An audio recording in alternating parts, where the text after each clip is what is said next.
Hello guys and welcome back to my channel. Today we will continue our competitive advantage series and discuss the production side advantage. So production side advantage leads us to the cost side advantage. That is, the competition cannot produce at a rate which I can. Now it has four types: lower cost, distribution network, learning curve barrier, and patented products. Now let's discuss them one by one in detail. Lower cost. Lower cost has two types: cheap labor and capital, and specialized sources. In cheap labor and capital is a little worthless competitive advantage. Why?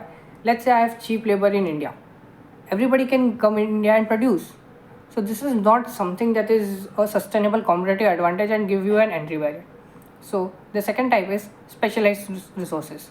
Sometimes you have resources to, let's say, some specialized raw material, or let's say specialized talent, or specialized location at times, due to which it is creating an entry barrier for your competitors and not able to produce at a cost at which you can.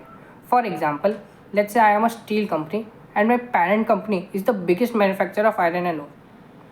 I have access to a specialized raw material, and my competition cannot just produce at a level which I can, hence creating a competitive edge.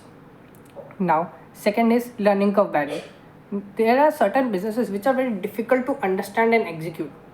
For example, the milk business. It is very difficult for the farmers to join you. It is very difficult to convince them. It is very difficult to make a network of them. Even after you make a network, it is very difficult to handle the logistic cost. In India, we don't have a cold storage. The economics won't work in cold storage. How will you make the business work? So there are challenges, many challenges, and it is very difficult to execute certain businesses. So that is second competitive advantage. The other two will be discussed in the ahead reels. So that's it for today. Hope you liked it and learned something valuable from it. Do drop your feedbacks in the comment section. Thank you.